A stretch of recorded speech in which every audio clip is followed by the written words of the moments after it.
Imagina você estar caminhando numa cidade do interior de Pernambuco e de repente uma linda mulher chega ao seu lado e lhe diz: me acompanha até minha casa? É noite. Então o que vai acontecer, para onde essa mulher vai levar essa pessoa, é coisa de gelar a sua espinha. Então deixa logo seu like, senta um pouquinho aí e vamos para a história.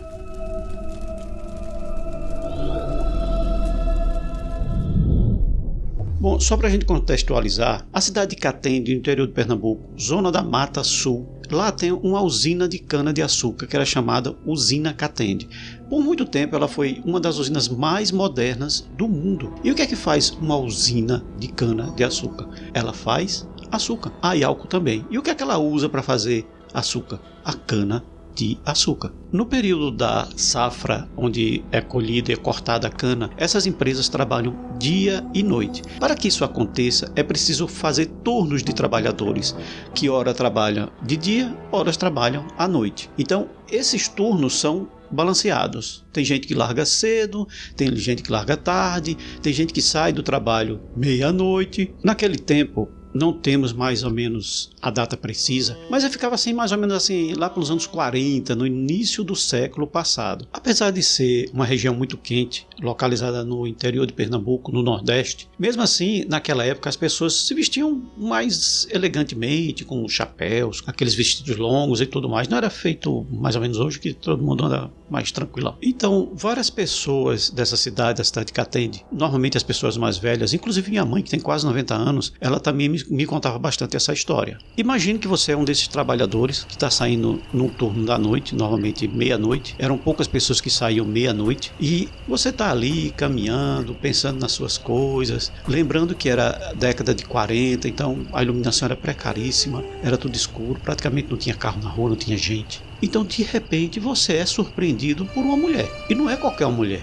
É uma linda mulher, vestida elegantemente, com um vestido daqueles vestidos assim da época do século XVIII, por exemplo, todo colado no corpo, de renda, muito bem acabado, perfeito. Ela tinha os cabelos assim, cor de mel, muito bonita. Apesar de ela ter uma coisa muito estranha que eu vou falar já para vocês. Ela usava um sapato alto, ela cheirava jasmim, mas não era um jasmim num frasco de perfume, era como se estivesse cheirando aquela própria flor do jasmim, um cheiro maravilhoso. Uau! É claro que qualquer uma pessoa ia ficar fascinado com aquela figura, mas ela tinha algo muito estranho, como eu falei anteriormente.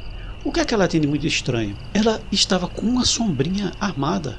Uma sombrinha daquele estilo antigo, que combinava com o vestido, e ela sempre estava ali escondendo o rosto. Por mais que o acompanhante tentasse ver o rosto dela, não conseguiria. Essa jovem então pede a esse tal homem, que não tem nome por enquanto, e nem vai ter, porque é uma história que tiveram várias pessoas envolvidas. Então ela pede para esse homem que a acompanhe até sua casa, porque não seria de bom tom uma jovem caminhar à noite sozinha. Então o que é que o rapaz faz? Mesmo achando aquela figura estranha, ele a acompanha e sai rua adentro. Então, pelas ruas de Catende, eles seguem o caminho. Eles vão por uma rua chamada Avenida Getúlio Vargas, que na época se chamava Rua Leão 13. Bom, como se era de estranhar, aquela pessoa estranha e fascinante merecia algumas indagações. Então o rapaz ia perguntando de onde ela era, qual o nome, quem era a família, e ela sempre dando respostas evasivas, rindo, sempre tirando do contexto para que não deixasse nada bem claro para ele, e simplesmente saíam caminhando ali pelaquela rua. E eles estavam ali caminhando. O homem não se dava mais conta nem de onde estava, é como se ele estivesse dormindo, assim, sonhando ao lado daquela mulher maravilhosa, cheirosa, com aquele sapato alto, aquele vestido ligado no corpo. E ele caminhava, e de repente eles param e a mulher fala: chegamos. É como se o homem tivesse acordado. Ele disse: chegamos onde? Onde é que eu estou? De repente ele olha para frente e percebe que está de frente a um portão de ferro fundido, de forma arqueada, como se fosse um arco sobre o portão, e tinha escrito lá: Cemitério Sagrada Família. Minha gente, isso mesmo. Aquela mulher levou o homem para a frente de um cemitério. A moça de repente chega para o homem e fala: vamos dar uma volta dentro do cemitério? Ué? Andar dentro do cemitério? Meia-noite? Então a pessoa faz as contas. É uma mulher, é bonita, ela deve estar testando minha coragem. então eu vou ser corajoso e vou seguir com ela dentro do cemitério. Então os dois entram no cemitério para fazer o tal passeio. Bom, para que vocês entendam, isso não aconteceu apenas com esse homem em si que eu estou falando. Aconteceu com vários homens em dias diferentes. Então eu estou usando esse homem como exemplo. De acordo com relatos, os homens que passavam por essa situação ficavam muito tempo transtornados, completamente fora de si, lembrando daquela figura que eles conheceram no cemitério. Voltando ao passeio, aí de repente, no meio daquele passeio macabro, a moça parava em um determinado lugar, em frente a uma catatumba, e dizia: eu moro aqui. E então o que acontecia? Alguns desmaiavam, outros saíam correndo, os que desmaiavam ficavam lá até o amanhecer, enfim, cada um tinha uma reação diferente. Mas porém, tinha aqueles caras que pensavam assim: peraí, isso deve ser uma brincadeira de mau gosto, então eu vou me aproveitar, e tentava se aproximar daquela linda moça. Mas algo pior ainda iria acontecer. Nesse momento, a tal moça reservava um castigo muito severo para esses assanhadinhos. Vocês lembram daquele perfume de jasmim maravilhoso que aquela mulher exalava? De repente se transformava em um cheiro podre de defunto. Em frente daquela testemunha, a moça se transformava numa caveira de olhos fundos, escuros. Os cabelos, que outrora eram cor de mel, passava a ficar brancos, ralos, assim como o cabelo no couro de uma caveira. E ela começava a abrir a boca, e dentes enormes e feios começavam a aparecer naquela mandíbula esquisita de um defunto.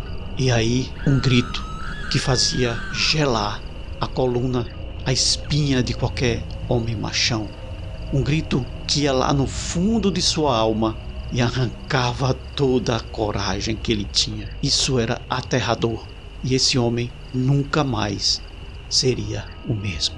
Dezenas de vezes, moradores relatam que acordavam na madrugada ouvindo os gritos aterradores de homens que corriam desesperadamente sem saber exatamente o que estava acontecendo. Mas isso era de madrugada. Na verdade, não tinha ninguém na rua, nem mesmo aqueles caramelos da antiga estavam lá. Muitos homens envergonhados guardavam esse segredo para si.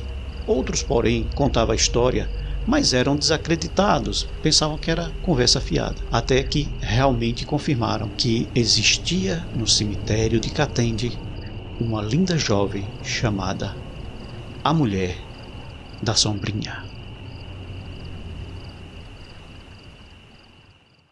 Ufa, que história, hein? Imagine vocês que essa história ficou tão famosa que no ano de 1983 foi criado um bloco chamado A Mulher da Sombrinha. Esse bloco sai da porta do cemitério na semana do carnaval e tem um boneco enorme na frente de uma mulher com a sombrinha.